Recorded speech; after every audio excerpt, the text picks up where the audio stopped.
Hi friends, ఇదొచ్చేసి night మేము లేచేసరికి పొద్దున్నే ఇట్లా ఉందండి మా ఇంటి పరిస్థితి అయితే. వర్షం తగ్గేసరికి 8 అయింది. బయట నీళ్లు జల్లి ముగ్గేయటానికి కూడా ఏం లేదు. అంట్లయితే నిన్న ఫంక్షన్‌కి వెళ్ళొచ్చి అట్లానే ఉన్నాయి.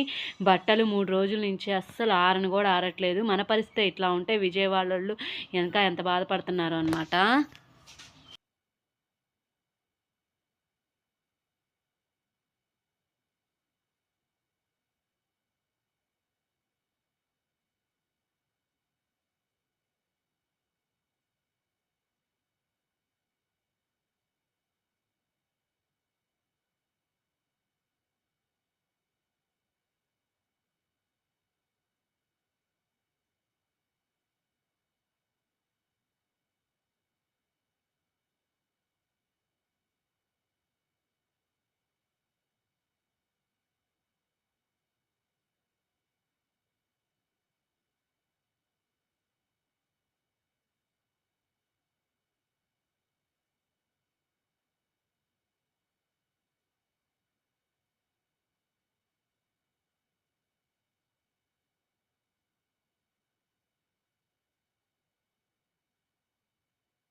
హాయ్ ఫ్రెండ్స్, ఇదైతే పొద్దున్నే 8 అయిందండి. ఇంకా అయితే సన్న తుప్పరైతే పడుతూనే ఉంది.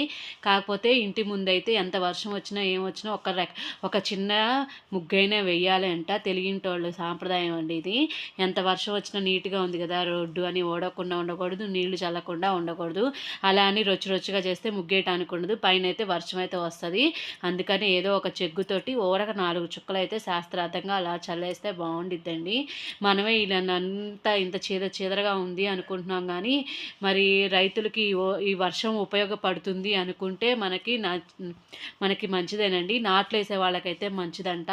ఇప్పుడు ఇవి పత్తి ఉండిద్ది కదండి, ఆ పత్తి కొద్దిగా పాడైపోయిద్దంట. ఇందాక నేను ఒక అమ్మమ్మని అయితే అడిగాననమాట. నాకైతే తెలియదు కదా, అందుకని. ఇదైతే ముగ్గండి. దీంట్లో అయితే యాక్చువల్లీ బియ్యపిండి కూడా కలపాలి.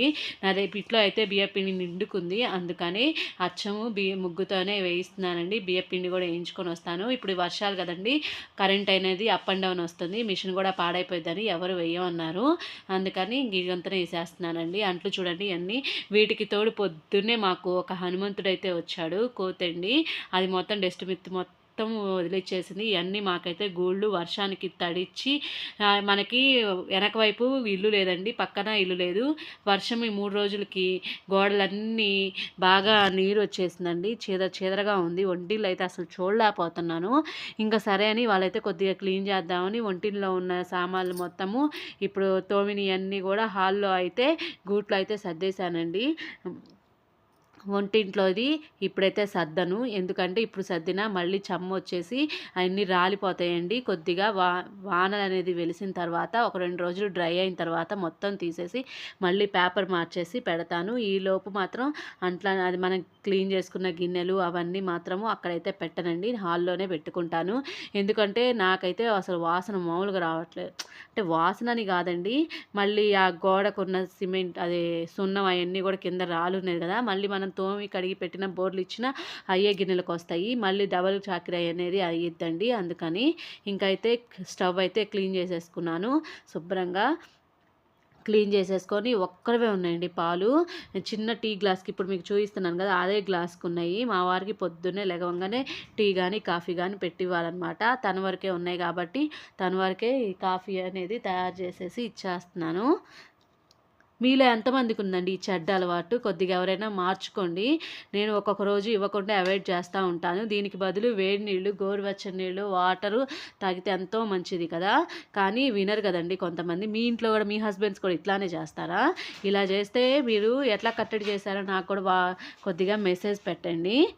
ఇప్పుడు వచ్చేసి మా తోడికోళ్ళు అయితే అట్లయితే పోసుకుంటుందండి. చిన్నపిల్ల కదా, చిన్నపిల్ల తల్లి మరి టైం టు టైం తింటేనే కదండి. అప్పటికే 9:30 అయితే అయిందనమాట. ఇంకా చట్నీ కూడా ఏం చేయలేదు, అవసరం లేదు, ఏదైనా ఎల్లిపాయ కారం వేసుకొని చేసుకుని తినేస్తా లెక్క అని చెప్పింది. అందుకని ఇంకా తన వరకు అయితే 2 అట్లయితే పోసుకుంది. నేను ఇంకొక అట్టయితే వేసిచ్చాను.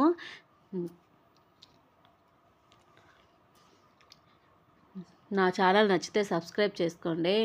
పక్కనే ఒక లైక్ అన్న ఇవ్వండి, బెల్ ఐకాన్ని ట్యాప్ చేయండి. ఎప్పుడే వీడియో పెట్టిన నోటిఫికేషన్ అయితే వస్తుంది. ఇంకైతే నేనైతే ఇటువైపు అయితే కళాయి అయితే పెట్టలేదండి, ఎందుకంటే స్టీల్ కళాయిలో ఎమ్మటనే శనగిత్తనాలు అనేది మాడిపోతున్నాయి. చట్నీకి ఇటైతే నేను ప్రిపేర్ చేస్తున్నానండి. అందుకని ఒక గిన్నెని కొద్దిగా మందంగా ఉన్న అడుగు మందంగా ఉన్న గిన్నెని అయితే తీసుకొని దాన్ని మీడియం ఫ్లేమ్లో పెట్టేసుకొని శనగిత్తనాలని ఫ్రై చేసుకుంటున్నానండి. ఇలా ఫ్రై చేసుకోవటం వల్ల శనగిత్తనాలు అనేది లోపల వరకు బాగా మగ్గి బాగా క్రిస్పీగా ఆయిల్ లాగా వస్తుందండి తింటుంటే. అప్పుడు మనం చట్నీ వేస్తే కూడా బాగుండిద్ది అనమాట. ఇది వచ్చేసి ఎల్లిపాయ కారం అయితే వేసానండి. నైట్ అయితే వేసాను, ఇంకా టైం లేక ఇంకా తీసేయలేదండి. ఇంకా అందుకనే ఎల్లిపాయ కారం డబ్బాలో అయితే వేసేసుకొని దాన్ని శుభ్రంగా కడిగేసుకొని వచ్చి చట్నీకి అయితే వేసేస్తాను. ఇప్పుడు అవి అయితే ఎగిరియండి. ఇంకా ఒక ప్లేట్లోకి తీసేసుకొని ఆరబెట్టేసుకుంటున్నాను. మనం ఆవతన వేస్తే మెదగడం కూడా కష్టమవుతుందండి వేడి మీద, అందుకని ఫ్యాన్ వేసుకొని అయితే ఆరబెట్టేస్తున్నాను. ఇంకా దీనికోసం అవి ఆరినియండి. ఇది గిన్నె కడుక్కొచ్చుకునే లోపే ఇంకా దీనిలోకి కొద్దిగా శనగపప్పు, ఒక 6 పచ్చిమిర్చి అయితే వేశానండి. కొద్దిగా కారంగా ఉప్పగా ఉంటే బాగుండిద్ది చట్నీ అనేది. ఇప్పుడైతే శనగిత్తనాలు కూడా వేసేసాను కదా, మాకు ఈ 2 చేస్తే అందరికీ సరిపోద్ది అనమాట. ఇంత వేస్తే ఇంకా చింతపండు కొద్దిగా రాళ్ళ ఉప్పు అయితే వేసేసి మిక్సీ అయితే పట్టేసుకుంటున్నానండి. మిక్సీ పట్టేసుకొని దాంట్లో తాలింపు కూడా వేసేయడమే. ఇంకా వేసేసి మాకు ఇప్పుడు మరి ప్రతి ఇంట్లో అట్లయితే వేస్తాం, కానీ ఒక్కొక్కరికి ఒక్కో రకం. ఒకళ్ళకి కారం అట్టు, ఒకళ్ళకేమో ఉల్లిపాయ కారం అట్టు, ఒకళ్ళకి ప్లెయిన్ దోశ, ఒకళ్ళకి క్రిస్పీగా ఉండాలి, ఒకళ్ళకి మెత్తగా ఉండాలి, క్రిస్పీగా ఉండాలి. ఇన్ని రకాలైతే ఉంటాయి. ఇంకా పోపు అయితే పెట్టేస్తున్నానండి బాండీలో. పెట్టేసిన తర్వాత చట్నీలో వేసేసి కలిపేసుకొని ఇంకా పక్కన పెట్టేసుకొని చెప్పాను కదండి ఇంకో ఆనియన్ దోశ అని. ఇప్పుడు ఆనియన్స్ కొయ్యాలంటేనే చీదర పుడుతుందండి, పైన అంతా కాటుకు వస్తుంది. సరే ఆ కాటుకుని మనం శుభ్రంగా కడుక్కోకపోతే అదంటే పొట్టలోకి వెళ్ళి క్యాన్సర్ లాగా వస్తాయంటండి. అసలే మా ఇంట్లో మొన్న మధ్య మా అత్తగారికి క్యాన్సర్ వచ్చి చనిపోయి మేమంతా తీవ్ర విషాదంలో ఉన్నాము. ఇది చూసినప్పుడల్లా మా అత్తయ్య పడిన నరకమే కనబడిద్ది అనమాట. అలా అని తినలేకుండా ఉండలేం కదండి. ప్రతిదానికి భయపడితే చాలా కష్టం కదా. అందుకనే పైన ఉన్న లేయర్ మొత్తం మందంగా ఉన్న లేయర్ని కూడా తీసేసి శుభ్రంగా ఆ నలుపు అనేది లేకుండా మొత్తం కట్ చేసేసుకొని మళ్ళీ ఇంకొకసారి వాష్ అయితే చేసేసుకొని కడిగేసుకొని చిన్నగా సన్నగా తరుక్కొని ఇంకైతే వేసేస్తానండి. అందరైతే మగవాళ్ళు స్నానాలు అయితే చేసేసారు, ఇంకా వాళ్ళకైతే అట్లయితే వేసేసిస్తున్నాను. ఇప్పుడైతే అట్టుపిండి అయితే చాలా క్రిస్పీగా వస్తుందండి. మేము పోసే కొలతలతో అయితే అసలు అంటుకోదు, అలా అని రోస్ట్ రాకుండా ఏమి ఉండదండి. మళ్ళీ దాంట్లోకి ఏ అటుకులు వేయను, మళ్ళీనేమో బొరుగులు కానీ అటుకులు కానీ నైట్ అన్నం కూడా వేస్తారు కదండి కొంతమంది, అవన్నీ ఏమి ఏమండి, ఓన్లీ బియ్యము మినపగుళ్ళు మాత్రమే వేస్తేనే మా వాళ్ళు తింటారు. దాంట్లో కనీసం కొద్దిగా మెంతులు వేసినా కానీ వామ్మో వాయో మేము తినము. మా అత్తయ్య అంటే వాళ్ళ అమ్మ ఇట్లా చేయదంట. మా అత్తయ్య ఎట్లా చేసిందో వంట అట్లా చేస్తేనే ఆ తినే రెండట్లనే తింటారు, లేదంటే తినరనమాట. కర్రీ అయినా అంతేనండి. ఇంకైతే వాళ్ళందరికీ వేసి ఇచ్చాను. నాకు కూడా కొద్దిగా ఆకలి అనిపిస్తుంది, అందుకని నేను కూడా వేసేసుకొని తినిన తర్వాతనే అంట్లు అన్నీ సర్దేసుకోవటం, అంట్లు తోమేసుకోవటం అన్నీ చేశానండి. ఎందుకంటే ఇవాళ లేట్ అయింది కదా, తినేసరికి 11 అయిందనమాట. నా ఛానల్ నచ్చితే లైక్ చేయండి, షేర్ చేయండి, సబ్స్క్రైబ్ చేయండి. పార్ట్ 2లో అంట్లు తోమటం అన్నీ కూడా మీకు చూపిస్తాను.